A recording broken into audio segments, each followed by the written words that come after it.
A very good evening, Dhamma friends. Welcome back to the OPRC class, the 68.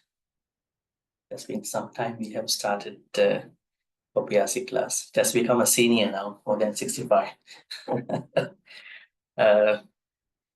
right, let's pay respect to the Buddha to get started. Sadhu, sadhu, sadhu. Namo tassa bhagavato arahato samma sambuddhassa. Namo tassa bhagavato arahato samma sambuddhassa.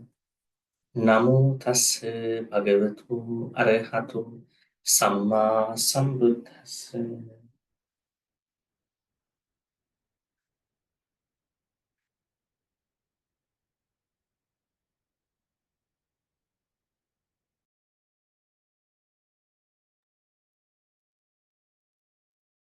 Today, I think there are others coming yet. We are going to finish this chapter on thoughts, chitta. So that means this warrants a kind of a review at the end, probably just to kind of recap what we have been discussing a little bit, not too much, a little bit, just to see the areas, angles of how the Buddha talk about thoughts and thought. And from today onwards, that means from next Thursday, we have to check whether it falls on Christmas or not. We'll see how things work. And from today onwards, we are going to pick up the next chapter. Next chapter is flowers. Don't think about I'm talking jasmine, rose, those flowers, but there are flowers inside the stanza. But those flowers talk about something. What do you call Dhamma teachings. Now, say for instance, the smell, the fragrance of jasmine or malika, chandana, and all these flowers, their fragrance does not smell upward. They all, what do you call, smell downward. But then it says in one of the stanzas, the fragrance of a virtuous person, wholesome person, good person smells upward. What does it mean? Is there a smell coming out of a good person? No. This is a metaphorical teaching. That means perfumes, scents, fragrance, they kind of limited in their own approach. But if you are a virtuous person, good person who is practicing in the proper way, your acceptance is widespread. Nobody can stop that. It is going everywhere, not just being limited like a normal flower. So there are these kinds of very interesting, I think more than that, lots of information about how Buddha picked up flowers as similes or metaphors to give some Dhamma teachings. Very beautiful chapter as well. So I just wanted to give you this heads up. Okay, so then let's get into the last stanza of the Chitta Vakka. Dhammapada Chitta Vakka. Chitta means thoughts, right? And I think you may have seen that I shared the chanting groups just to let you know who is in, who is not. And I think most of you let me know that whether your names are in or not. So yeah, and I think there are some others who might probably have dropped out. So I have to check whether they are coming or not, returning or not. So then we can have a very updated list after that. Anyways, see the stanza for today. 43. Chitta. Natang mata pita kaira anye va pi ch nyataka samma panihitang chittang seyaso nang tatu kare. Once again, natang mata pita kaira Anye va picha nyataka. Samma panihitang chittang. Seyyasonang tatokare. Okay, so very interesting stanza. This clearly tells us the important level of our thoughts, good thoughts. How far can our good thoughts take us in terms of well-being and all that? Okay, so I'm gonna ask groups now. First of all, group one. Anybody from group one who would like to read this stanza?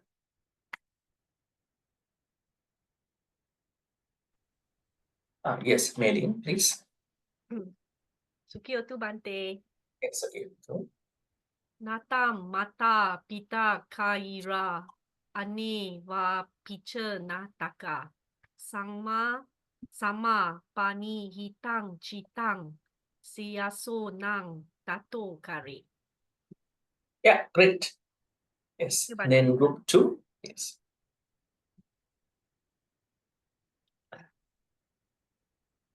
Yes, two showed up. So who would like to go ahead? Is it Kim or me? It's okay. Let her go first. Okay, I'll put you in the list. Thank you, Sister Kim. Natam mata pita kaira, ane wa picha nataka, sama pani hitam chitam, seyaso nam tato kare. Okay, great. you. And group three.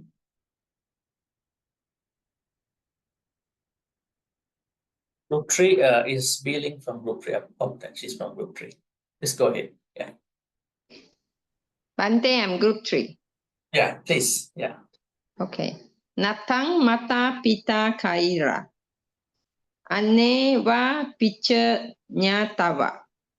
Nyataka. No, nataka. Sorry. Sama pani hitang chitang. Se yaso nang tato kare. Okay, great. Thank you. And group four is Kebino, please. Thank you, Bhante. Yes. Nyatang mata pita kaira. Anye va picha nyataka. Sama panihitang chitang. Seyaso nang tato kare. Okay, great. Thank you. And group five. Yes, Melinda, let's go ahead. Thank you, Bhante. Natam mata pita kaira, ane wa picha nyataka. Sama pani hitam chitam, seyaso nam tato kare. Okay, great. Thank you. And group six. Someone from group six. Who is okay? Group six. Margaret, please. Yeah, can you please unmute? Yeah. Sorry. Yes. Natam mata pita kaira, ane va picha nyataka. Sama pani hitam chitam, seyaso nam tato kare. Okay, great. Thank you. And group seven. Yeah, group seven.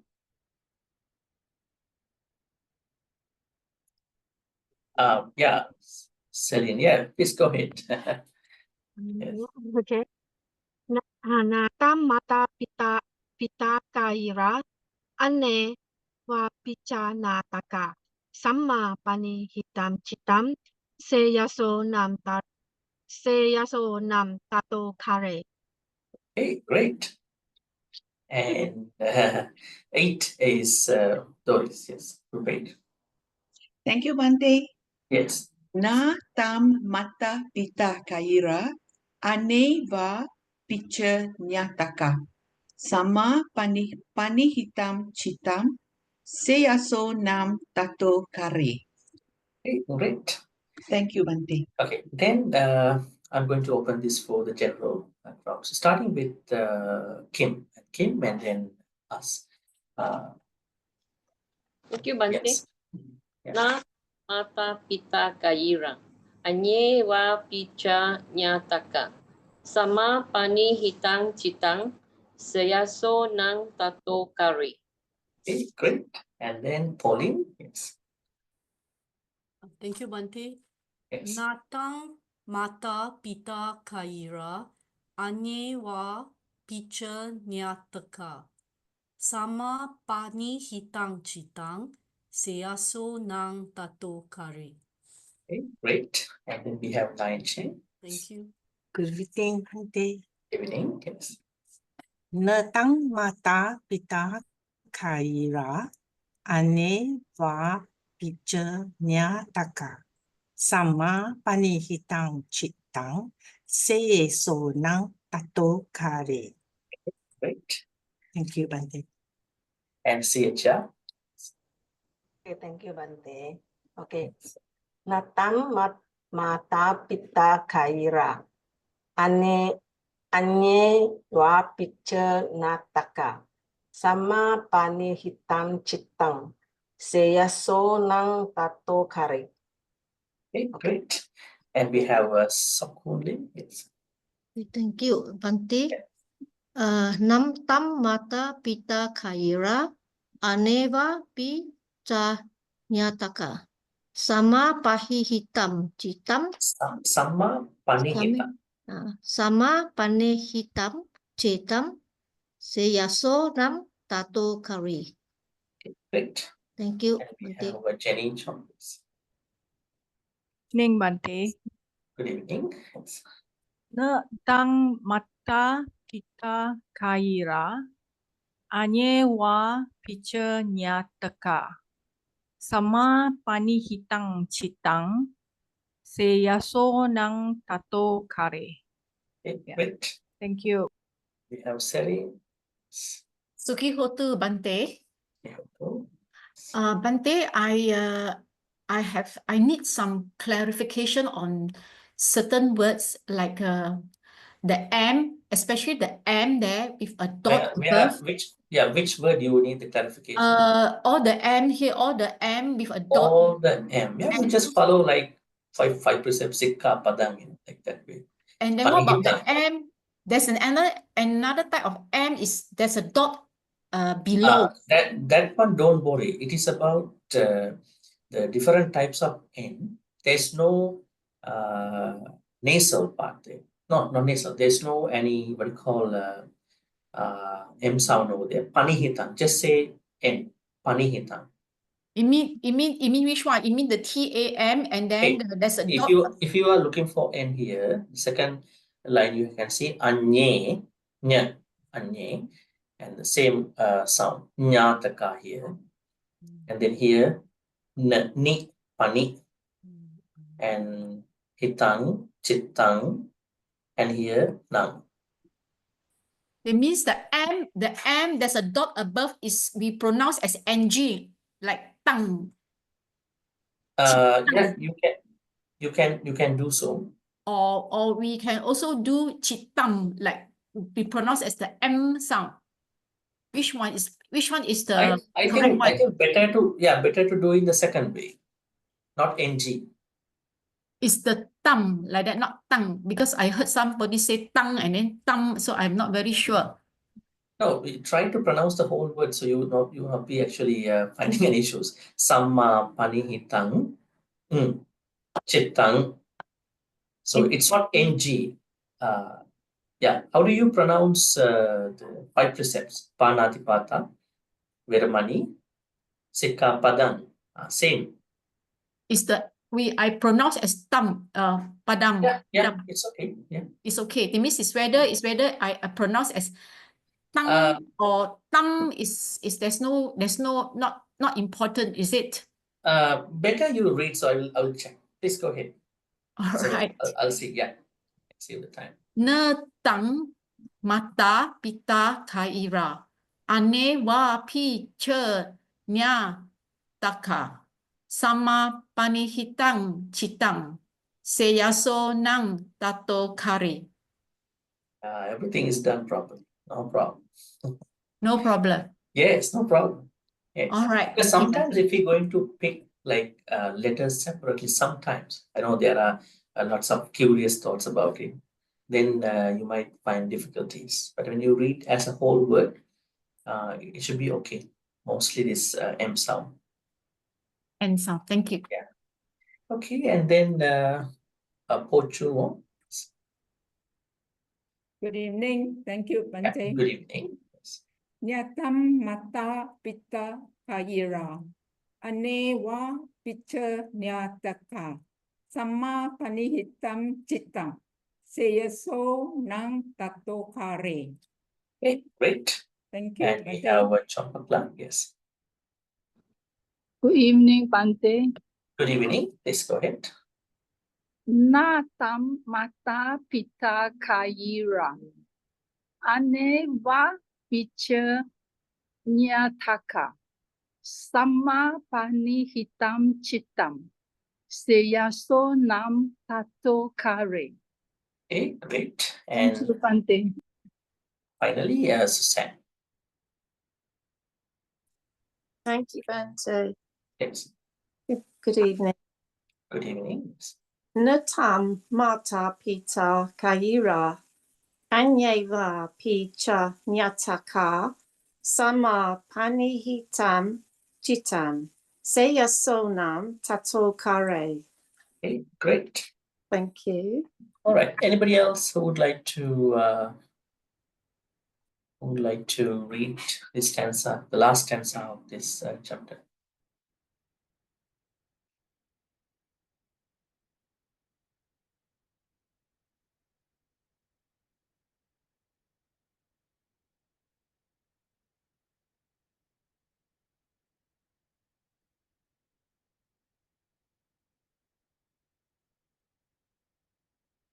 So looks like no one yet. So we will actually go to the translation part actually now. Nata mata pita kaira anyeva pijanataka samma panihitam chintan seyasonam tato kare. If you can see the translation very directly, neither mother nor father nor any other relative can do one against ourselves as much good as our own well-directed thought. Let's see the Pali first. Na here means that there are two areas where na is going to apply. So then we can say neither. Tan mata pita khaira. Mata pita. What does mata mean?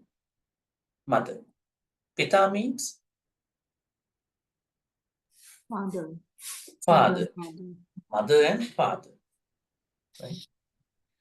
So mother, father. And then who else? Nyataka. Nyataka means? Nya means? Relative. Yeah, what does nya mean? Nya to know. Nya means known, to know. Nyataka means known ones. Now, known ones can be mostly blood relatives, say consanguineous blood relatives.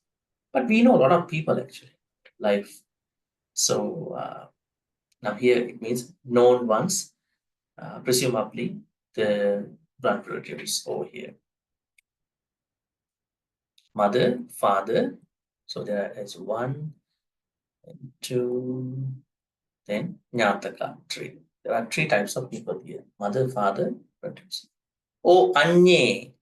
Anye means any other. That means we have to take neither mother nor father, no any other relatives. Can do. So the implied thing is can do. This particular activity. So none of them can do this activity for you. What is this activity? Samma panihitam chitta. Samma panihitam chitta. There needs a certain implied word over here. That means who is directing our mind, our thought actually. Samma panihitam chitta. This part has to go here actually. Samma means, what does samma means? Samma ditti, samma sankappa, samma vacha, so samma. Right. Right. It's a very interesting Pali word, actually one of the most important Pali words, which has a lot of different meanings given by different Dhamma speakers. scholars, some people, they have given it as right. Mostly it's called right. But the English word right has a lot of meanings, right? Now, when it goes to the law, jurisprudence, we understand one country says this is right and this is wrong. The other country say this is right and this is wrong. Sometimes it's very selective in their own interest. This is one issue, how they choose to say about right and wrong. Second is that sometimes there are things that are right but not morally okay with us. Say, for instance, hunting animals. It is legal in almost every country, right? Even in all these Theravada Buddhist countries, it's legal. And then it's legally right, but morally something not good. You feel something not good, within you. How many other things are right and not seemingly morally good to us? What are the other things? There are many things, right? They are legally right, but morally carries a certain. So then when we put that right, English word right, into Samma, that has to be understood very carefully because it can carry a lot of meanings. This is one meaning, right. Some others give the English word harmonious. Now, the problem is, what is harmony? How do we understand harmony? Right? It is also a problematic translation. Someone might say, my harmony is this and your harmony is that. So how to see this harmony within us in our own good life practice? So in this way, there can be many translations. But what we understand, something very parallel, closer to this Samma, S-A-M-M, long name, is that this is mostly about wholesome, skillful aspect. That means Samma Ditti means wholesome view, skillful view. Because in that view, you cannot make akusala. Because our main criterion is akusala, ukusala. That's our own yardstick. We have no other yardstick. How to decide what to do, right? That's why in the law, when something happens, they go to the books. They're going to read the books. Which provision is that? Which section is that? And they're going to implement that. But what is the Buddhist yardstick? Where to search? Where to find out? That is called wholesome or skillful aspect, or unwholesome or unskillful aspect. So Samma, here Samma definitely means skillful activities, wholesome activities. That means if our thoughts are directed, established, or based or relied on the skillful activities, then now we are talking something about well-being benefit that particular activity brings us. So go and see that. Samma Panihita. This Pali word is also interesting. Panihita. Panihita means, you can say here directed, but another meaning is establish. Establish. That means, if you look at somebody who is doing a lot of bad things, bad mouthing, hurting other people, when you look at why is this person doing that, if he or she is really evil, you can find out their thoughts are primarily rooted in the akusala activities, akusala thoughts, or unskillful or unwholesome thoughts. So here we have a very clear criterion. This criterion is that when the thoughts are rooted, established, or directed on the wholesome activities, kusala activities, Pali kusala activities, then this brings up lots of benefits, well-being. That well-being which you are creating through directing, establishing your thoughts on the kusala side will go beyond the well-being that any of your family member can do to you. Even it might be far more beneficial than our loved ones can give something to us. But please be careful. Now, when I say this thing, when you look at this translation, you might think, oh, who is mother, who is father? I think I can create more benefits than their love, their care, their help. We don't look at that way. What the Buddha says here is that because these loved ones are not with us all the time in our journey, right? Mother, father will die at a certain point of our life. And then other loved ones also will die at a certain point of time. So who is going alone? It's us. So then at this point we understand, yes, I'm very grateful, I'm very thankful to my mother, father, my relatives, whoever, my siblings. But at the same time, I can create more, well-being if I direct my mind onto the social activity. So we should not choose one or the other. We're going to understand the importance of mother, father, because Buddha has said that under many places, samadhi, the first noble path factor, Buddha says that we have to specialize our mother, father, because it is a part of our samadhi. So it's about well-being. When our thoughts are rooted in the kusala activities, we are entering into an unlimited, undefined space of happiness. That is very important. Now, let me ask you, now, before we understand the benefits and all that, we need to understand our thoughts again. Today is the last day about this chapter. Now, on the first day, I think I can do review also time to time here. In this chapter, at the beginning of this chapter, I think what was the first stanza in this chapter? Can you remember?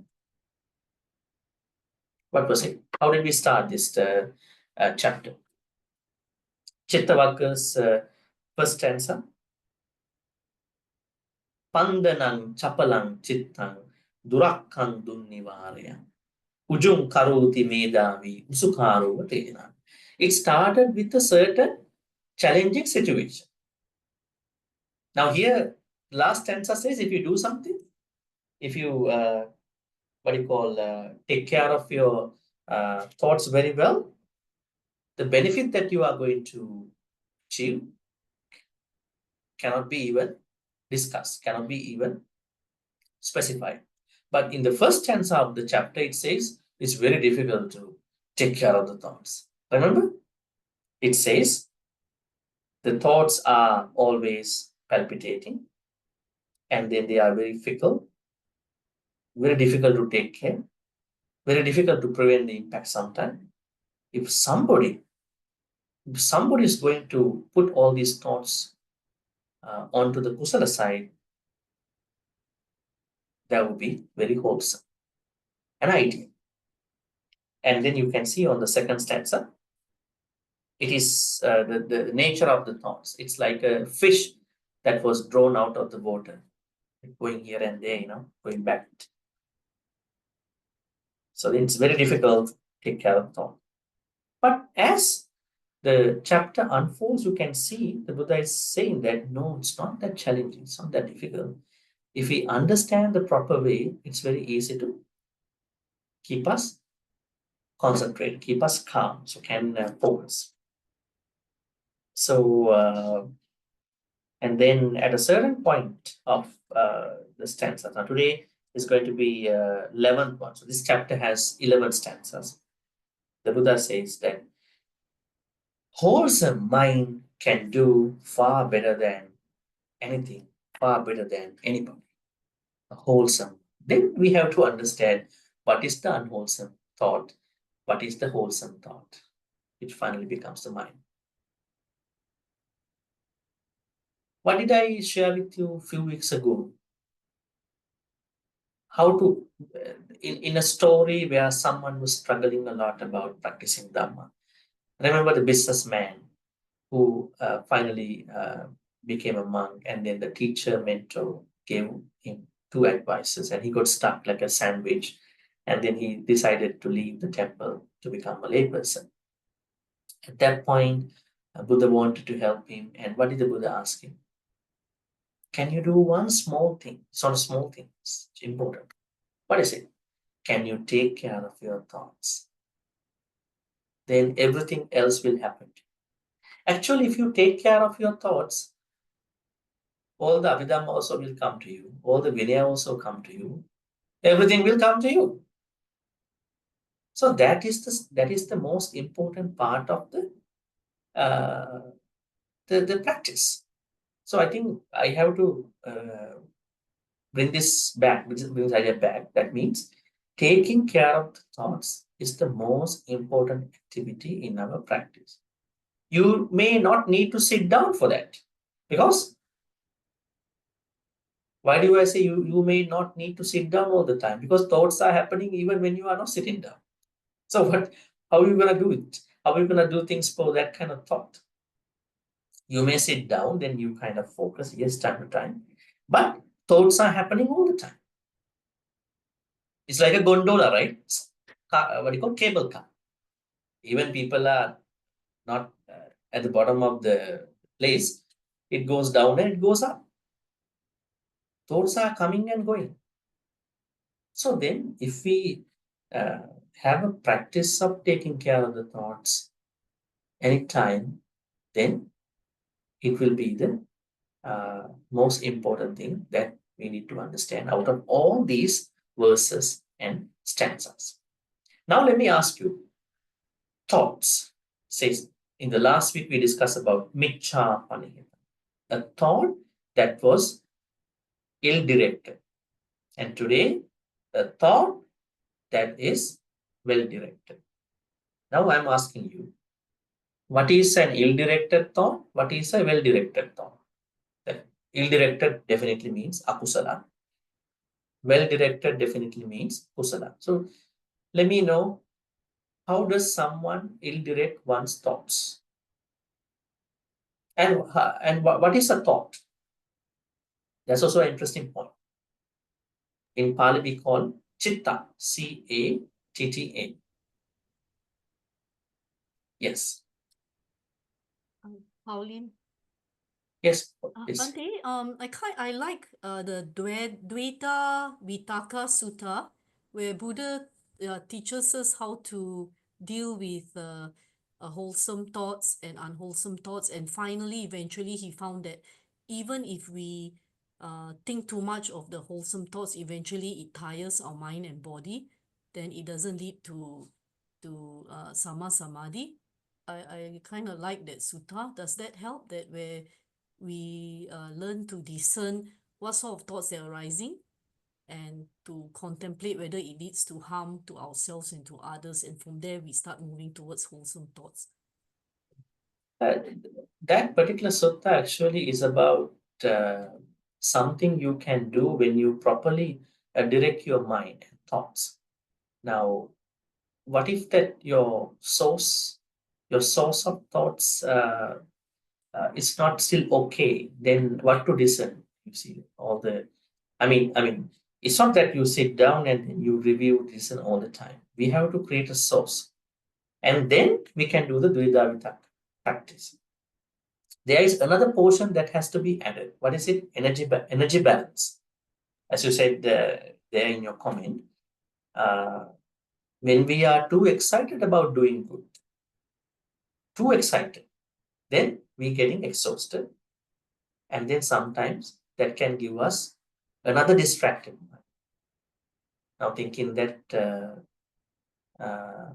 I'm practicing Dhamma maybe in week of time, maybe before I come for the next OPRC, I should become a Sotapanna. I mean, making a very unrealistic goal at this point. Then you're getting very, very stressed out in a way. So that's why even the kusala thoughts have to be balanced out, managed in the proper way. If not, what's going to happen is that it can give you another distraction, another issue. But we are primarily discussing the akusala part, and then we'll discuss the kusala part problem. Now at this point, what I'm asking is that before we discern what is happening, we have to engage in certain activities. That is the source of our activities, right? Whether it can be a kusala or akusala. We are not sitting down, so we have to engage in mindful activities or unmindful activities. Right? That is the first thing.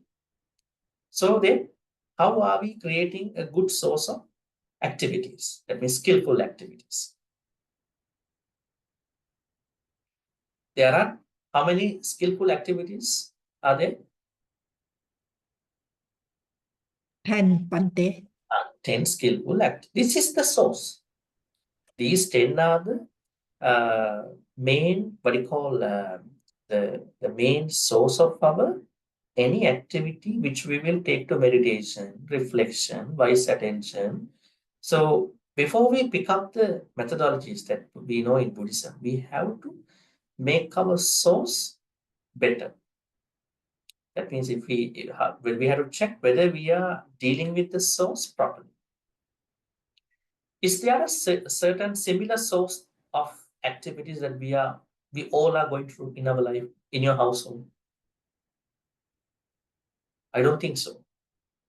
You are differently dealing with these sources. What are the sources with regard to the akusala, ukusala? Number one, let's talk the good side, because I told you one day there is a sutta called Kesi Sutta, and Buddha instruct us in 3 ways. Gentle way, harsh way, and gentle harsh way. So gentle way means teaching Buddhism from the positive side. And harsh way means teaching Buddhism from the akusala side, good side and akusala side. Panatipata Veramani, don't kill.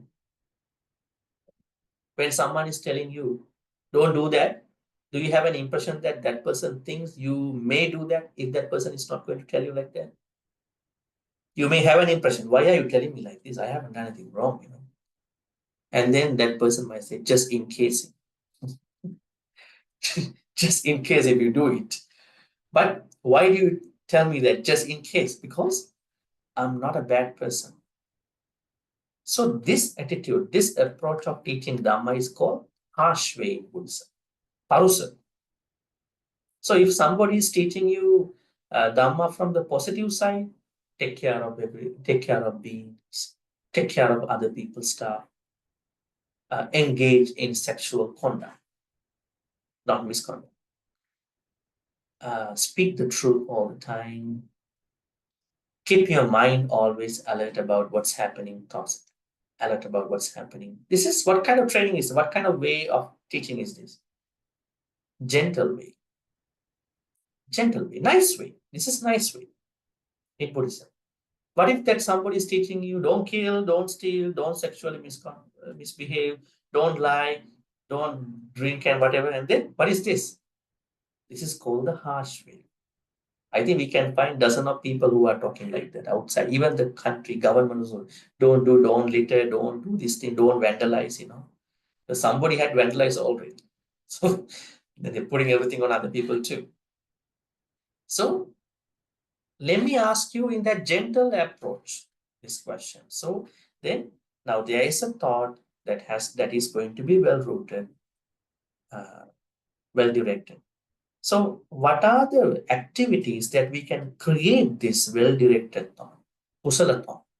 As somebody said here, 10. There are 10 ways to create this kusala source. Then there are 3 for the body, 4 for the speech, 3 for the, you could say mind. Now I'm asking, what are the 3 activities that you can create as a good source for your wholesome thought?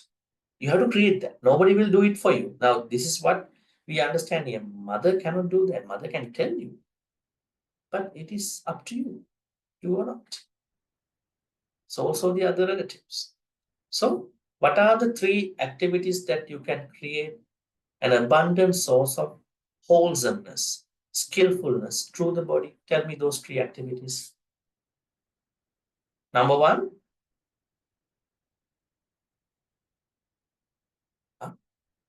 Is it a very hard question? Bhante, is it? This is a very simple, very, very basic, fundamental Buddhism. It's not hardcore sutta teachings. Yes. First one is Is it don't kill? Don't kill? To abstain this from is the harsh training. Harsh training. That's why I'm trying to tell you. This is the harsh way of telling that. I'm gonna be nice to everybody. So then you're gonna be nice to everybody. How to say that? Taking care of everybody, every being, including yourself. This is the first way how we create this kusala source. Has anybody taught you this way, or are they always telling don't kill, don't kill, don't kill? Don't kill the cockroach, don't kill the bacteria, don't kill the virus. How are they telling you? This don't kill, don't. So here it says the nice way to teach this thing is create the source of kusala here is that taking care of yourself and then taking care of yourself. So in very short, self-care and other care. Very interesting topic in today's world. Is self-care very important to all of us? Did the Buddha ask us to self-care, or did the Buddha ask us to suffer, go through pain, and then we will attain Nibbana very easily? What did he say? middle path. Huh? Middle path. No. A middle path. Yeah. But have you seen some of our what do you call people, so-called people, they are going through lots of pain in the name of Buddhism? Cults. C-U-L-T-S, cults. Why? You don't have to go through pain, because Buddha found out the Noble Eightfold Path to tell people the happiness you are enjoying in your lay life is not happiness. This is the happiness I'm showing you, the real happiness. Even he brought up Nibbana to talk about the higher happiness. I mean, say highest happiness. Then why we have to go through pain? Nobody would like to go through pain. But there are people who would like to go through pain to think about there is something better happening. That's why when the Buddha was going somewhere, he found out some Jains, some of the disciples of Nikantanatha Buddha. It's a very early story. And what they were doing, the Buddha asked. He just saw and then he simply asked, "What are you doing?" They said, "We are naked." As you can see. Why we are naked? We have no clinging, no greed for the clothes. So they are not wearing clothes. Because when you maintain clothes, you may have certain clinging. Is it a true story? Is it a true idea? When you wear clothes, you will get develop certain kind of clinging. It depends. Not everybody. What if somebody is wearing clothes by understanding this is only a dress and I don't have any other clinging towards the dress? That's it. But what if somebody is going to be very extreme? No, I don't want to wear anything. So, and what is this? Is this Buddhism? This is going to be very extreme. Right? Yeah. Remember that story I always share with you, the Buddhist monk who passed away, a very good one, and then Buddha asked other monks not to cremate him. And then they asked, why? He already passed away. Because he very much liked his robe. Now he's going to come back as a moth into the robe. So nice to cremate him. That means you don't need branded clothes. Even the robe also can be a clinging, you know.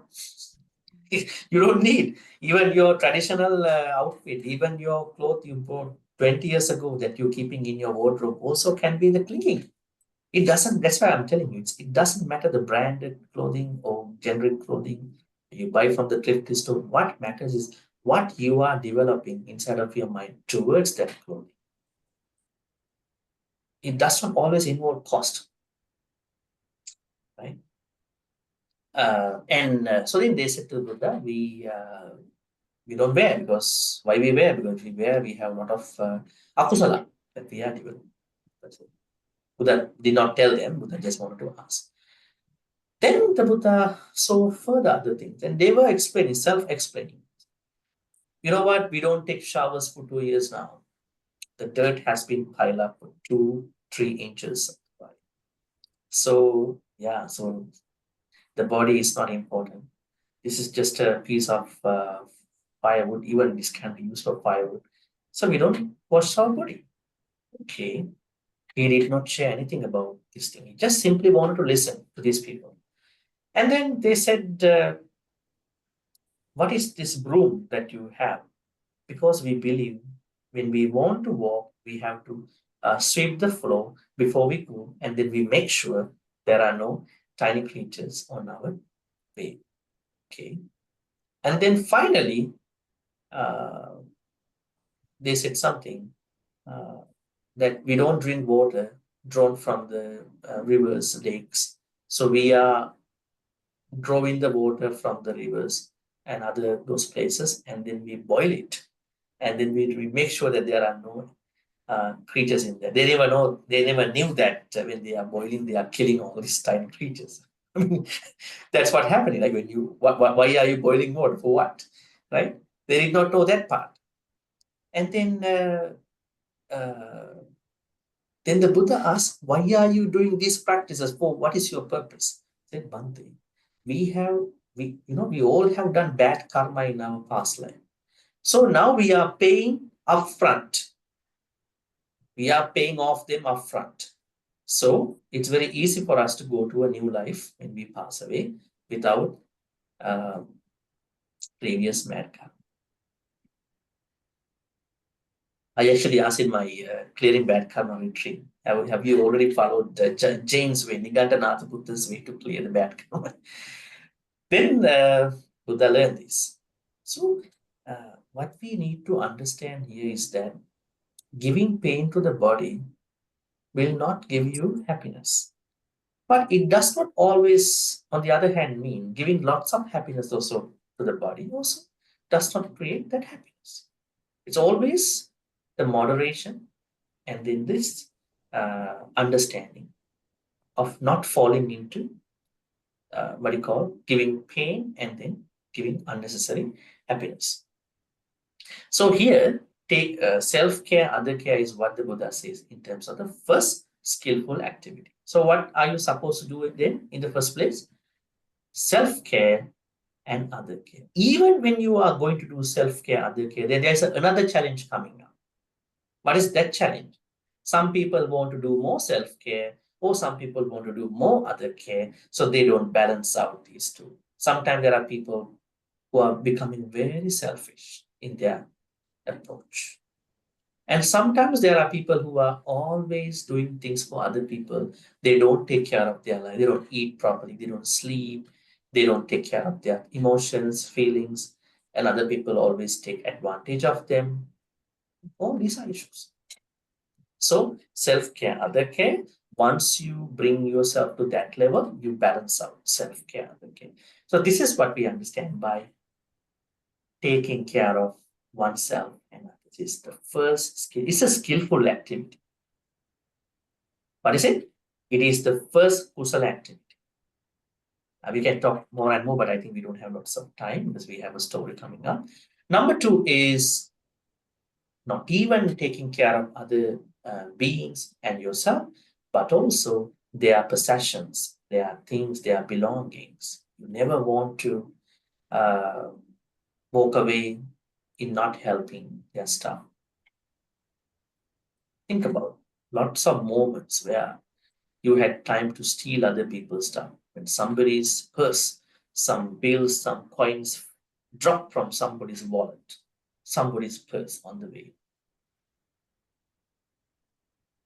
Out of certain situations, sometime when you open your bank account, your app, you see lots of money have come into your account. All of a sudden, you became a billionaire in 1-2 hours. Right? And then what are the other areas? You see that lots of moments where you can be a bad person, but you know, it's not good for you. And you believe in yourself that I'm always trying to take care of my stuff and other people's stuff. And also, I'm always going to respect other people and their time and their people too. Third one, First one, the first skillful activity is taking care of oneself and others. Second skillful activity, these are all body-wise stuff. Taking care of your possessions, other people's possessions. And taking care of your possessions also very important. Why is it? Now in a fast-paced world, which is becoming extremely technological, we have challenges, right? What are the challenges we are facing in this modern world nowadays? There are digital thieves now, scammers, pirates, right? They are calling you, asking money, put money here. Sometimes they are asking you to come. So then we cannot just event these things. We have to understand what is this new type of people. Who are these people? So then that means you have to take care of your possessions too. You should not let other people come and steal your stuff. You have to understand how to take care of myself. If you are using a credit card, if you are using debit cards, if you are using other accounts, if you have your financial ducks going on, if you have other things, you have to know how to take care of your possession. It's also part of this second skillful activity. Because the moment somebody scam you, somebody took your money, what is the first thought that is coming to you? You are not happy with what happened. You have lots of hatred coming up. Why did this thing happen to me? Why did I lend money to somebody by trusting that person? That means taking care of your possessions, your money, your whatever the thing is also part of a skillful activity. Second part is you help take care of other people's stuff. Third one, take care of your family and help take care of other people's family. Is that important too? That's important too. That means you take care of your family and you help other people take care of their families. So these are the three kusala activities in terms of the body.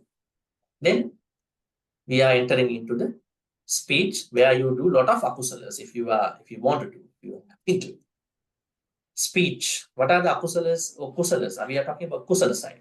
Gentle way, nice way. Speaking truth. Speaking truth as much as you can, all the time. How to speak the truth with liars? Can we speak the truth to the liars? How to speak the truth? Because suppose other people are not very truthful. So how to become a truthful person at that point? Let's say you are dealing with certain people who are not very truthful, honest to you. How to be truthful to these people and then carry on your work, your family life, and all that, and how to do that part actually in the face of those situations. I told you, as a part of our Dhamma practice, we have to bring a certain smart mind to practice our Dhamma, because we have to understand we are not dealing with equal people like us. Sometimes they are good people, sometimes they are differently good people, sometimes they are not good people. At that point, we should never become vulnerable to any bad person, right? So, but never lose your truthful speech just because you have those kinds of speech. Carry on your good speech. Now, suppose that everybody in your family friendly background, they are posting, they are going on trips, they are happy people, they are going everywhere and they are happy. And then now what if that you are not going that trip, you want to fake that you are happy too? Have you ever faked that you are happy to other people? Is that a certain breach of this truthfulness? Have you ever pretended someone you are happy? You can say, no, I have metta to other people. That's why I did that. I don't want them to be unhappy because of me. Other than that particular reason, have you ever, you don't have to pretend, but you know how to work with these people without falling into what you call akusala side. There are challenges, of course. There are challenges. When you are a good person, so many challenges are availing, but you become smart. You understand how to overcome these challenges slowly, gradually, not in one day, overnight. It takes time, but finally you are making it, right? And then that's the first one, being a truthful person. Second one, Pleasant speech. pleasant speech is the third one. Second one is United speech. a united speech. What is the united speech? Is that a speech from a president? Whose speech is that? United speech. No. Now, united speech here means, Don't cause what is it? When you talk by understanding what to talk. Sometimes you may talk at the end of the talk, even not in the end of the talk. During the talk, you already hurt other people. Maybe you already broke their friendships and all that.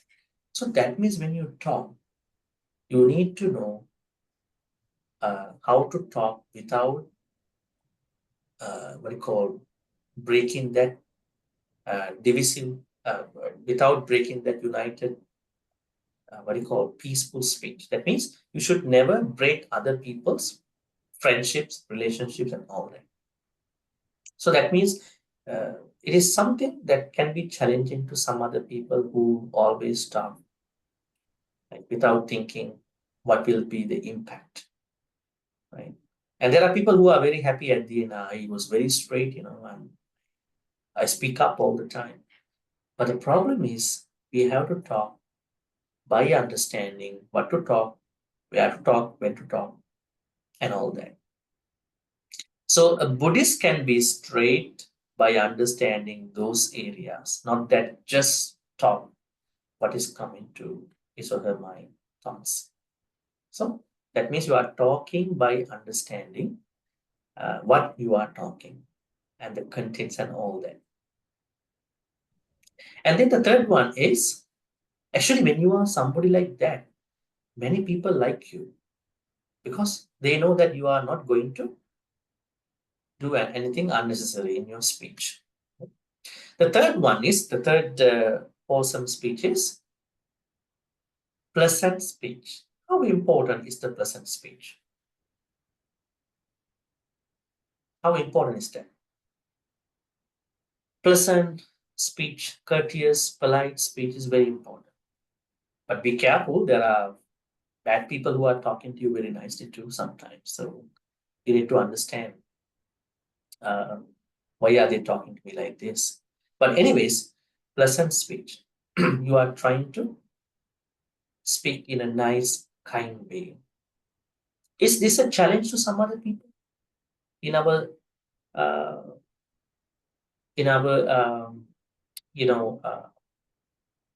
context?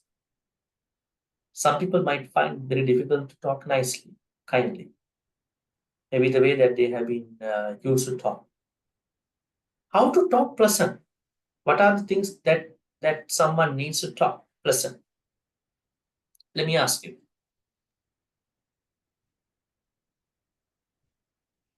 Number one is beneficial.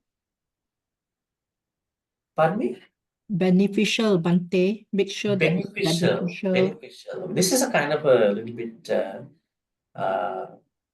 It has good things too, but it might go to a certain person differently. Say, helpful. Yeah, one gossiper might talk to another gossiper about beneficial things. A gossiper talks to the B gossiper. B gossiper find very beneficial things from the A gossiper, and B gossiper communicates back to the A gossiper. Right. So we have to take this beneficial part a little carefully. Number one is, before you talk, before you sort out what words that you're gonna pick up, you have to have metta before you talk. Why? Buddha told lay people in the Siggaluvada Sutta, Mettaya vachikam means when you talk to somebody, talk with metta. When you think something, think with metta. When you do any action, do with metta. That means we have to create some metta. Then what is metta over here? That means every time I want to talk, I have to go sit down and do metta meditation, come and talk to somebody. Is it? Oh, wait. I go sit down and do metta and come back and talk to you. How to talk with metta? We cannot do those things. How to take time to go back and then come back. People are not waiting for us. Then, how to do metta in our speech? How to do it? Gentle. Yeah, gentle. Yeah, definitely gentle. And then, metta means we should not have any conditional aspects, judgmental aspects of anybody when we talk to them. Now, when you talk to someone who has hurt you a little bit, you may talk to that person with that mindset. This person hurt me. Maybe you have some past baggage about this person, sanya, perceptions. So when you talk to someone, when you talk with metta means your initial approach of talking to that person is you have no judgments about that person. Let me ask you, are we talking, when we talk to 10 people on a day, are we talking without judgments or with judgments? This is a suggestion I'm asking actually. Say for instance, today, December 19, you woke up in the morning, get up, and then now it's almost 7 o'clock. I think you may have at least met more than 10, 12 people, at least 5 people. I'm asking you to think about when you talk to those people, morning, afternoon, now, by evening, before this, did you talk to them with some judgments about them, about like things happen with them? Or did you just accept everybody without any condition? How did you talk to them? Were you struggling to talk to them with judgments or sanya, or did you just accept them without any condition? Like how to say, mata yata niyang puttang, like a mother who loves her one son, like her own life. That's a personal love. But Buddha asks us to take that unconditional level to bring metta. I think you may have had certain judgments when you talk. What does it mean? You haven't talked to people with metta. But your tagline in your room, in your books, in your phone is metta. Your motto, your rubric, you go back, you say, metta, meditation and all that. But it's not happening. For whatever the reason, it's not happening in our daily life in the proper way. You might say, in the morning, 5 minutes, I metta. But why is it not happening in my actual real life in all these moments? That's why I'm saying, yes, Pauline, you have a question? Bhante, just how to differentiate, right? For example, you have a person with ill intention or somebody with bad intention coming towards you. It's very hard to not have a kind of bad thought because we have to judge this person is harmful, is going to do something wrong to me. The second point is, for example, sometimes maybe like it so happens that it's a Buddhist cult and we need to tell the truth about what's happening. How to make sure we don't fall into the trap of akusala? Let me just this for discussion. Okay, I give a quick answer. In the first example, you said, what do you call, how to talk to someone that we had a bad experience without judgments. I think, like even you practice meditations, samasati, one very important thing is to stay in the present moment. If we stay in the present moment, we cannot bring the past. But the thing is, as we all understand what you said, when we had a kind of a reference to somebody with a bad thing, and we know this person has not become better after that event, still the same person, more or less. At that point, I would call the thing that we are carrying is not a judgment, it's rather awareness about the person. It's an awareness. Like say, for instance, we are walking and there is a snake coming over there, and we have an awareness. Not that I have to judge the snake. awareness. So don't carry it as a judgment at that point. But in the second example, you said Buddhist so-called cults. Yeah, or some, some person who holds themselves out as a teacher, but is actually misbehaving himself or, not living up to the level that is expected of a teacher, example, then what should the lay people do, example? It's like quite difficult. You say don't talk bad, we won't discuss this, but it's at the No, same we time, don't. We don't want to bring someone to our life and then ruin our spiritual practice. There are different people living in this world. Not even this time, even the Buddha's time. So we just need to understand the people, and then without judging them, we have to have that awareness. As I said, awareness is the important thing. So going back to our topic here, I was asking, when you talk to people today, been talking to people like at least 10, 15 people, did we have an awareness of those people or whatever things happened, if they had done anything, or we were able to talk to them with metta, we had no problem? That's a question. That means when we want to talk to somebody in an with what you call in the Buddhist present speech, called third one, no parusa vacha, that means we have to talk to that person with metta.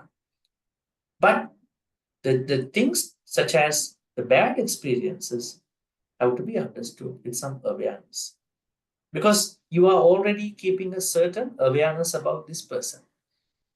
Now, say for instance, you are in a place where there are rats and cockroaches. You cannot stop them. You don't want to kill them. But what can you do as a harmless problem, a harmless activity for these animals? You perhaps go and buy a certain repellent, and then you might spray onto certain edges of your doors and house. And then because of the smell, they might not come. But if you spray onto them, they will die. So that way we have to create the safer distance from these people, but still talk to them with metta if it is necessary. If it is not necessary, you don't have to talk. So, but anyways, present speech should come from metta. Yes, Millie, question? Bhante, I like the fact that you would raise awareness after saying judgment, because I think when we talk and deal with people in a daily life, in our job, we kind of have to have awareness of that person's background, maybe his likes and dislikes and his sensitivities. So we can't be like, in a way, it's better word awareness than judgment. I think judgment is where we have a bad intention to harm and hurt that person when we say something. So yeah, I think Bhante, awareness is good, meaning we have the discernment when we talk to people to say the right things, like Malaysians, we certain things are a bit taboo. You don't say to a Muslim, or you don't say to a non-Muslim certain things out of respect. So Yeah. Anyways, when we have less judgments, that would be an interesting space for us to practice more Dhamma. Anyways, so let's go back to the topic. So the third thing is pleasant speech. That means talking to someone with less judgment, of course, no to zero, minimal to zero. At the same time, you are practicing metta in that speech. When you are supposed to have metta, you cannot talk in another way. The last one is what you call talking meaningful, I would say, Dhamma-wise. Dhamma-wise, meaningful thing, I'd say, virtuous conversations. Does it mean that you cannot go to a coffee shop and then, socialize with somebody, talking about the country, people, other people? No, I mean, it doesn't have any problem. I mean, when we were discussing this topic some time ago, and there was somebody who was saying, not here, in another class, I have nobody in my house. The only place I feel happy is going to the coffee shop, kopitiam, and then, get familiar with people in the coffee shop. I said, no problem, But you should know where you're going to end up in that conversation. Just because you are not like happy being in the house because there's nobody in your house and your children are not in the house and you feel like very lonely, and you don't have to become like that all the time. But when you socialize, so is socialization harmful to us in Buddhism? No. Buddha asks us to socialize. How to socialize? With the Kalyana Mitras, number one. And also in your culture. You cannot go beyond the culture. So just socialize in the proper way. But don't run into the non-virtuous activities. That is the boundary then. Right? So anyways, so then you understand what virtuous conversation should happen and what are necessary conversations that I have to have with the people that I'm having. So these are the 4 skillful activities for the speech. Again, we're going back, taking care of oneself and others, taking care of one's possessions and other possessions, help other people take care of their possessions. Number 3, take care of your family and help other people take care of their family. 3 from the body. And then speaking the truth. And then you write a speech. When you talk, you try to put people together, help people reunite. And then talk with metta, pleasant speech. And then talking these virtuous things with other people, if necessary. Again, there are many moments we don't have to talk. Right? There are a lot of moments in our life we don't have to talk. We just have to listen. More problems in our life, especially household, come from trying to pick up everything what other people talk to us. Right? They want to pick up everything. What did you say? And they're going to comment on that. Then other people are not happy in that household. I don't like the way you explain that. So we don't have to pick up everything what other people are talking. So when you talk less, but don't become a person who cannot talk, right? Talk appropriately, moderately, but you don't have to pick up everything what's happening. Rather, you become a very good listener. Then more problems can be solved. More happiness will come to your household. More happiness will come to your family. But it doesn't mean you don't have to say what you feel about it. You have to say that in the proper way. But you don't have to talk a lot. That's why Buddha said, Mitabhani is Pali word. Mitabhani means speak in moderation. I think we did that. I said that a long time ago. Normally, mindful eating in moderation, Majjhima Patipada, Noble Eightfold Path. But now here, speak in moderation. Right? Anyway, so the last 3 are, the kusala activities are, what is it? No abhijja. How to say that? That means you are enjoying your sensual pleasures by understanding how to enjoy them in the proper way. Buddhism is very friendly with lay people's enjoyment of sensual pleasures on condition that they understand their own boundaries. What is the cross boundary? Is infatuation, the level that you bring your sensual experience to a level of infatuation, obsession. If you don't have that, you know what you enjoy, what you experience. So go ahead with that. But for the monastics, it's a different story. Yeah? It's a different story. The problem is, if the monastic version is to be told the lay people, then lay people understand a different type of Buddhism. They are supposed to keep away in their own way. But for a lay person, healthy enjoyment of their sensual pleasures. That is what we call anabhijja, the first one from the skillful activity from the thoughts. Second one means actually metta. In other words, that means creating lots of abundance of metta. You have no conditions. Actually, if you are a very good Buddhist, good follower of Buddha, you have no enemies. There may be enemies that you don't know, but you are not carrying any enemy. You know how to deal with everybody. You know how to talk to anyone.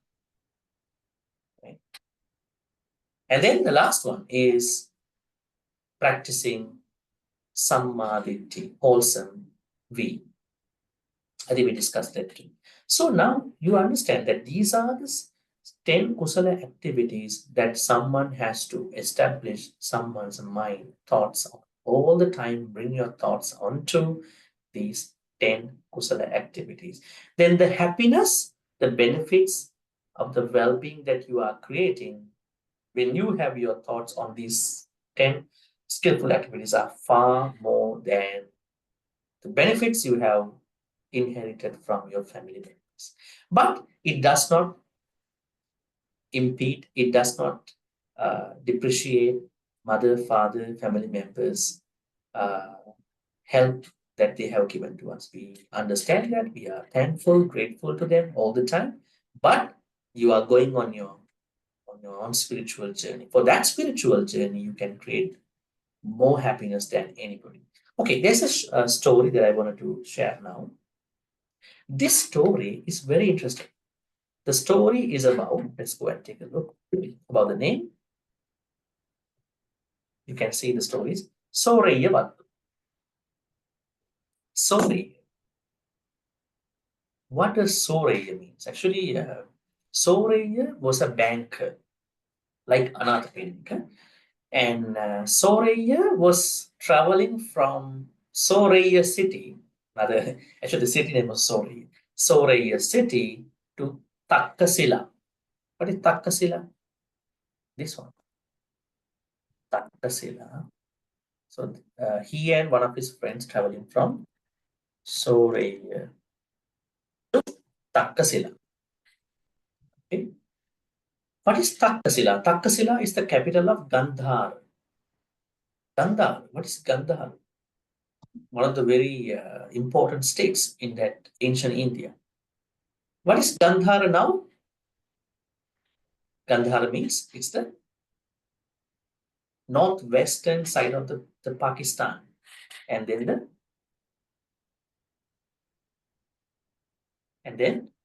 northeastern side of Afghanistan. This means this area, Peshawar area, the Gandhara. This area is the place where the most famous university at that time in Indian whole area, continent, was located. We call it Takkasila University. All the students, children of very politicians, artists, wealthy people, they sent to this school. You can say this kind of a Ivy League university at that time, Gandhar. And plus, you can see that this is the border that India shares with Pakistan at this time. And then what happened? Soreya was on a trip with one of friends to Takkasila. What happened in the story? How does the story talk about something with regard to this thought? That when you have a kusala thought, the benefits you are creating through the kusala thought is far more than mother, father, and all. How does the story bring this kind of attitude onto this? Okay, this story is a very interesting story. Let me tell you. Two children as a mother, two children as a father. The only story in the early Buddhism where I find somebody had a sexual transformation due to a certain bad thought.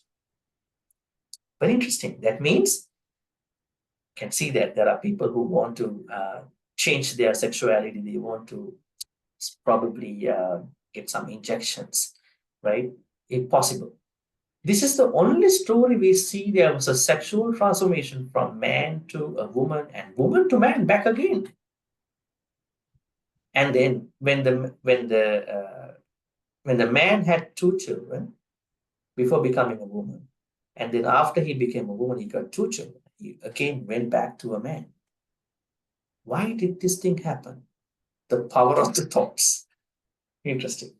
Power of the thoughts are even to the extent of getting a sexual transformation in this life, not in the next life.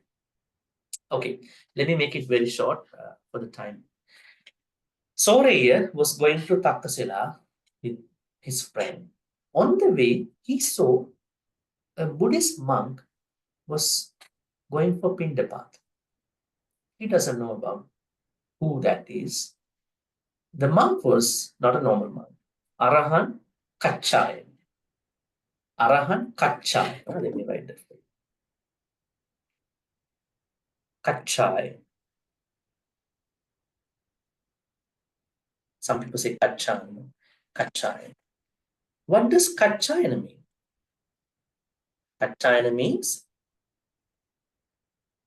gold color. That means this Arahant Kachayana's skin color was gold color.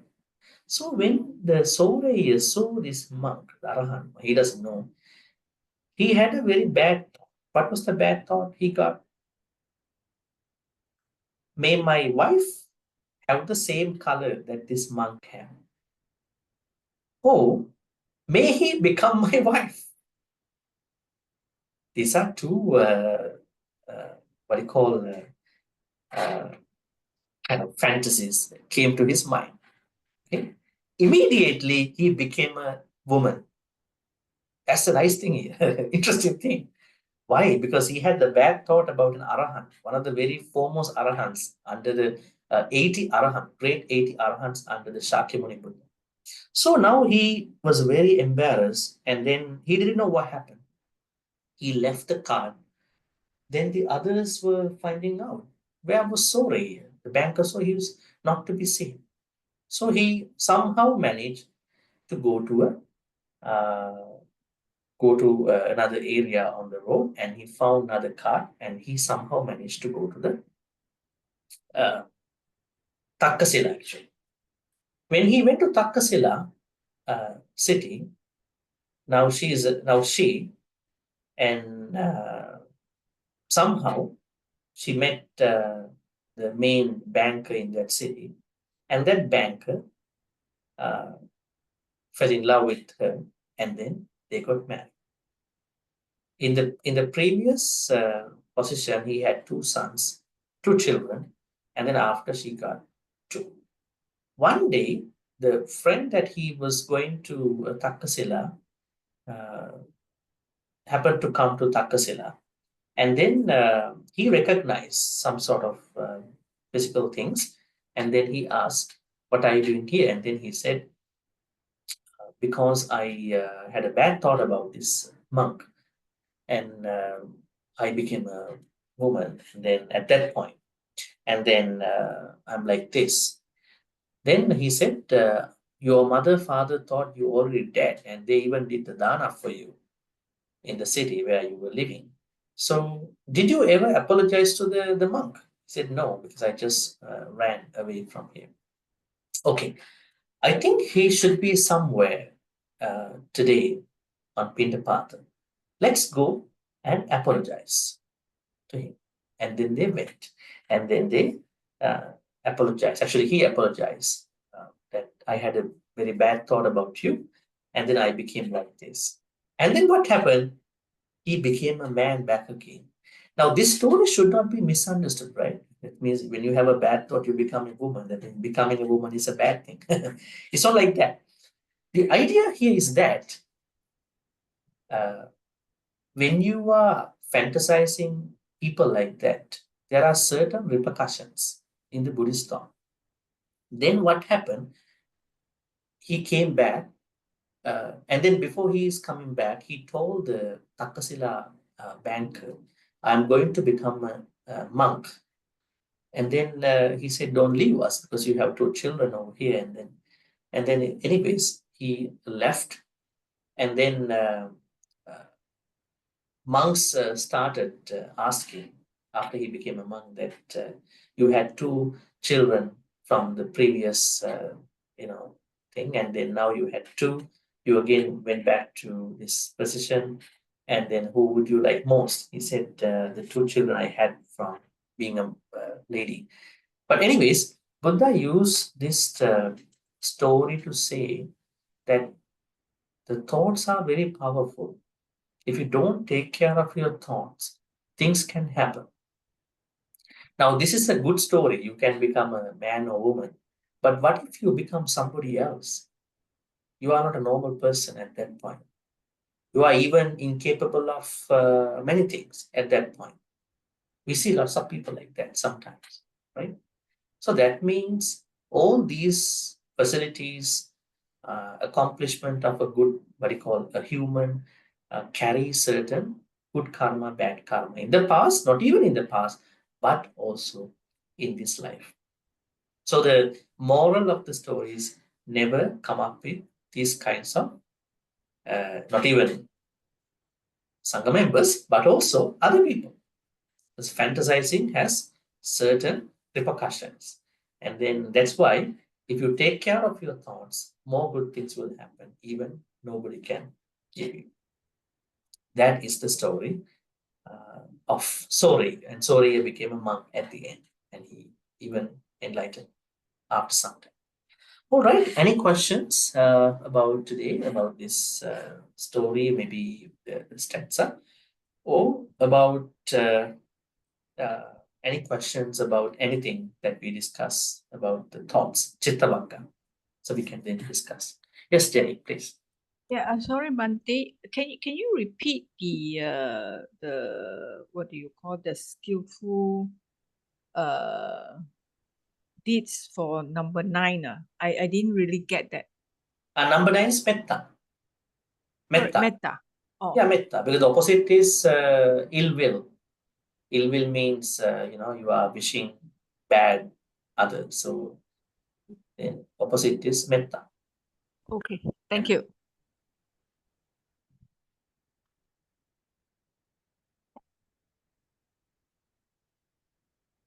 Bhante, how about number 8 also? I didn't catch it also. Number 8. Number 8, we said healthy enjoyment of sensual pleasures. You can listen. It's a long one. Maybe I can write it down here. That's better for everybody. Number 8 Skillful. is... Bhante, Yeah. skillful activities. Yeah, give me a second. Number 8.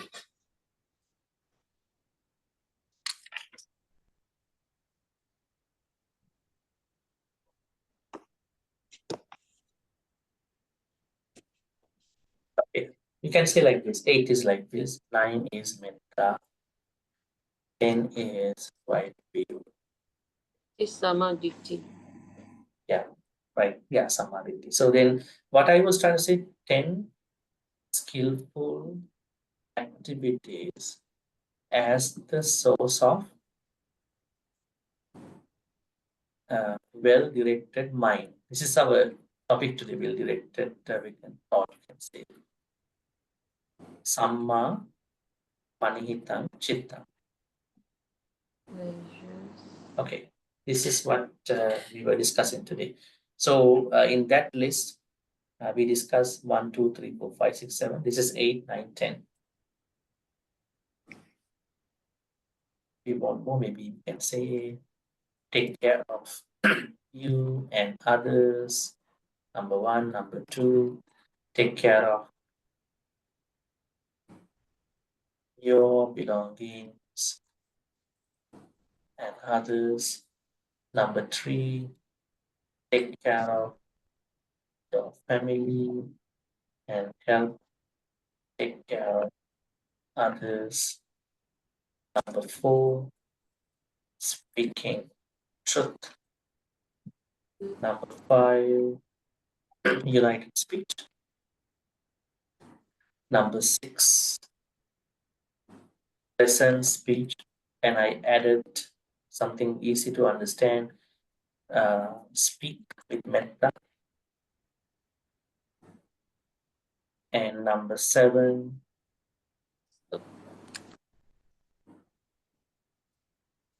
number 7 is speaking what do you call Meaningfully. virtuous speech. Virtuous speech. And then I think you have number 8, 9, 10 earlier. Yeah. So these are the 10. So why I discuss these 10? Because by engaging in these 10 activities, skillful activities, you are creating a very good source of your well-directed thought.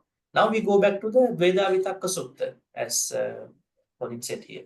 Now, Veda Vitakka Sutta, or you can say Vitakka Santana Sutta, all these suttas are telling you how to go through your thoughts when you understand your source of thoughts. First, you are creating the source, and then you are going to work on the. It's like you cannot think about the repair of a house until you build the house, right? Right? You have to build the house first, right? Then don't talk about the repairs in the bathroom because you have to build the bathroom first. So when you're building the skillful platform in your life, then talk about what are the problems at hand in your spiritual life. So Veda Vitakka Sutta, Vitakka Santana Sutta, and many other suttas, Upakilesa, Anuman, all these suttas are helping us to manage our, the framework, layout, source of our skillful activities from getting into unwholesomeness. Finally, before I think, if you have a question, please ask. Finally, I want to tell you, now let's say someone is creating lots of skillful activities in the form of body. Here we have 3, speech we have 4, thoughts we have 3. Let's say you are very successful, you are creating lots of kusala thoughts every day, every moment. Then what's happening? Now your thoughts are almost on kusala side, skillful side. Now what are the problems you may have? Time to time you might distract. That's why you need to have a meditation. Not even that. When you only think about the good thing, sometimes or time to time you may have a problem. The problem is you may have lots of energy that will be coming to the kusala side. I want to do this, I want to do this, all are good things. But you have to manage, balance out your kusala energy. Now let's say when you are trying to do good things, how many good things you can do? You can go to this place, that place, you can do this thing, sometimes too many things. So you have to plan ahead. At the same time, you should balance out your energy. Don't become overwhelmed with any kusala activity. Don't become too excited about any kusala activity. Right? Because you have to balance out your kusala activity. That means, yes, I understand this is the path, but I should not think too much about anything. I have to balance out. What if you become very excited about Dhamma activities? You can't even sleep easily. Right? You are too excited. Tomorrow morning. And sometimes in the dream, you may have done the kusala activity as well. But that's why I'm telling you, once you come to that level, balance out your energy. As I always say, it's going to be an effortless effort. Don't try to become lazy or don't try to become too excited about your kusala energy. Try to balance it out all the time. Because this is not an overnight journey. It takes time. And taking that time helps you to navigate Dhammapada well. Right? It takes time. When you spend more time, you understand Dhamma is not achievable in one night. Right? When you spend the time, you feel that happiness is coming slowly and gradually.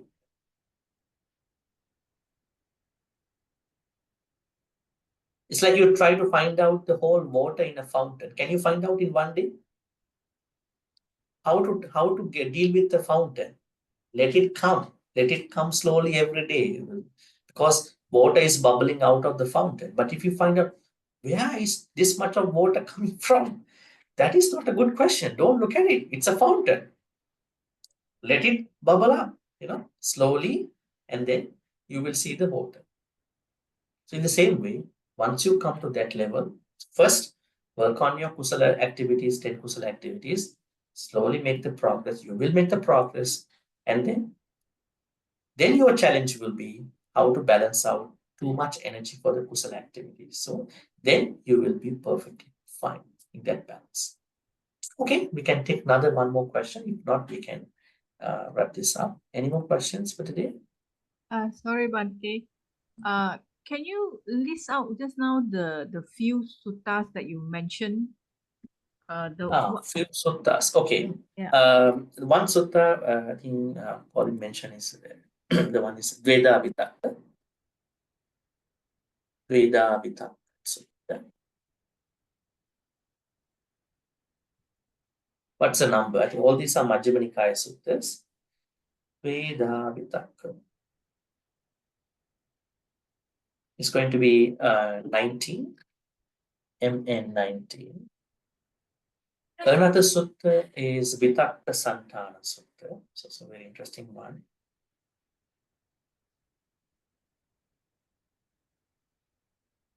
Yeah, it's the next sutta actually. 20.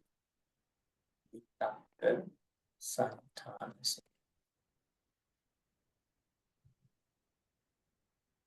I think these two suttas are enough because otherwise it will be very bombastic.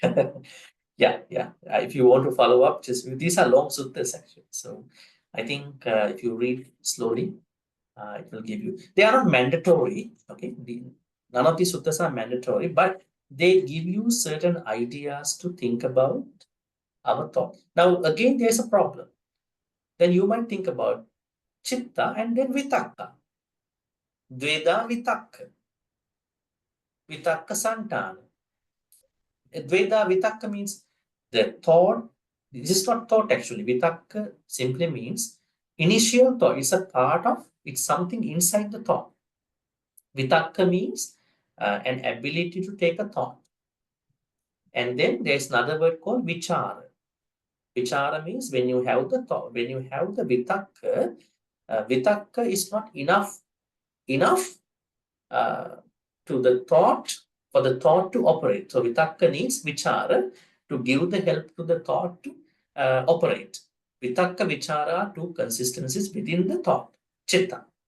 So now these two suttas are taking two approaches. Dveda Vitakka Sutta says there are two ways to dichotomize, to look at, to dissect our vitakka. That is called vitakka santana. Vitakka, Dveda Vitakka. Vitakka santana means, also very interesting, there are 5 ways you can understand the shape of your vitakka.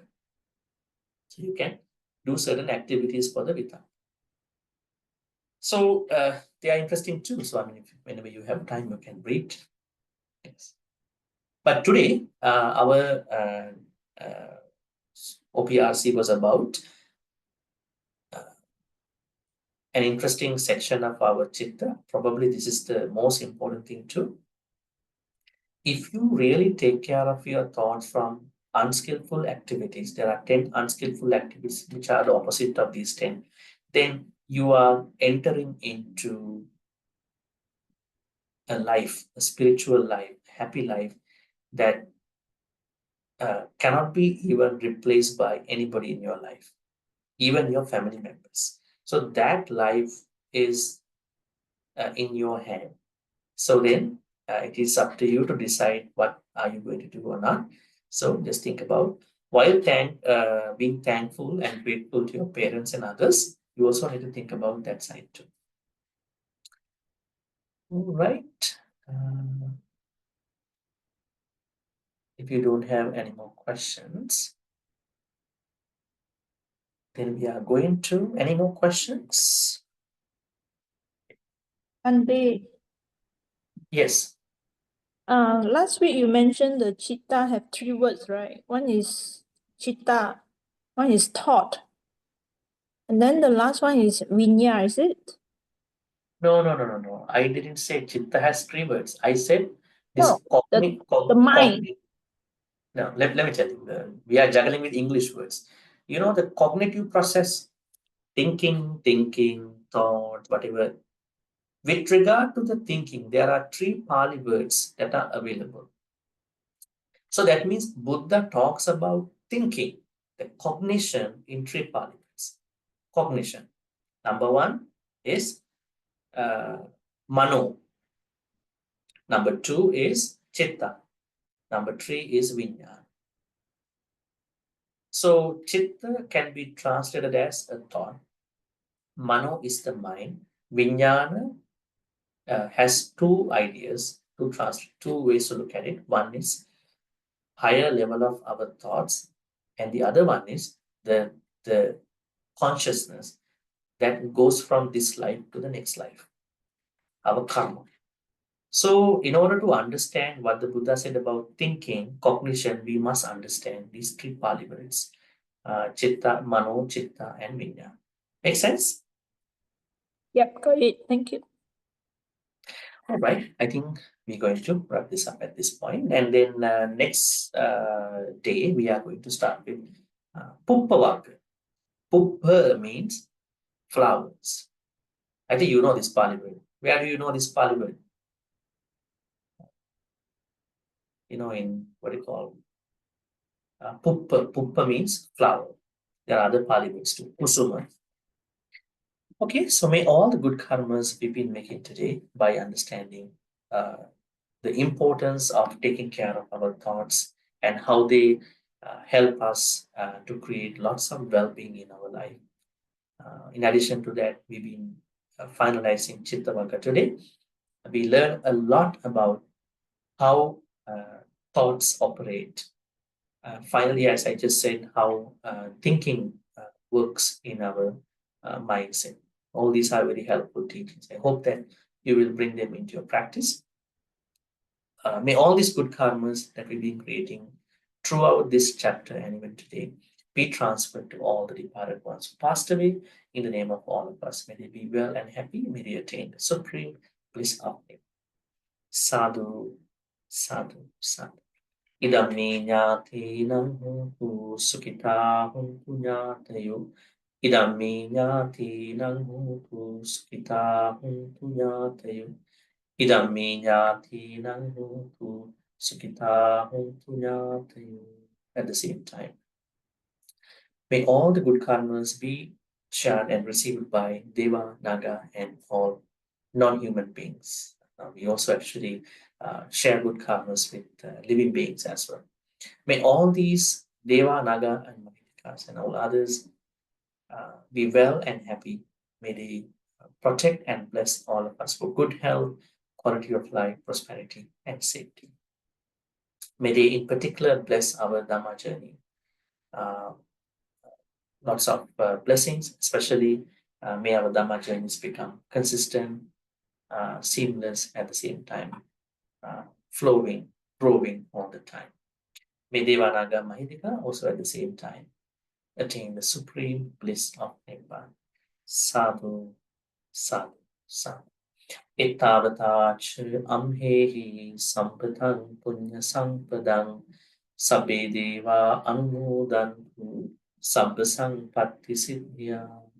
Ittavatacha amhehi sampatang punya sampadang sabbe bhuta anumodantu sabbasang patti siddhya. Ittavatacha amhehi sampatang punya sampadang sabbe sattha anumodantu sabbasang patti siddhya. Akasattha chabummattha devanaga mahiddhika punyantang anumuditva chirang rakhantu sasanang. Akasattha chabummattha devanaga mahiddhika punyantang anumuditva chirang rakhantu desanang. Akasattha chabummattha devanaga mahiddhika punyantang anumuditva chirang rakhantu mang paranti chirang rakhantu mang sadati. And Dhammavish, our Dhammavish is to be surrounded with Kalyana Mitras. Kalyana Mitras are very important to stay consistent in our Dhamma practice. Their influence is very important all the time. May we be able to be in the company of Kalyana Mitras all the way to Nibbana. Thinking thus, we're going to make Imina Punya Kammena Mami Bala Samagamu Satang Samagamu Yavanimbana Patya. Finally, may all the good karmas we've been making today throughout our OPRC class discussion about Dhammapada's third chapter, Chittavaka, be supportive and helpful for all of us to attain supreme bliss of Nibbana. Sadhu, sadhu, sadhu. Before I do the blessing, I think we better take next Thursday off because it's almost near the Christmas, and we'll be starting our new chapter in the new year. Flower work will be going to be starting on January 2nd, Thursday. So we'll take next Thursday off. I think some of you might be going to some other events too. Giving that plan, and may we attain the supreme bliss of Nibbana. Sadhu, sadhu. Blessings. Abhivadana siddhis nichang vardha pachaino chattaru dhamma vardhanti ayuvanu sukhang balang ayuvarogya sampatti sagga sampatti mevacha ato nibbana sampatti iminati samishanu sadhu sadhu sadhu.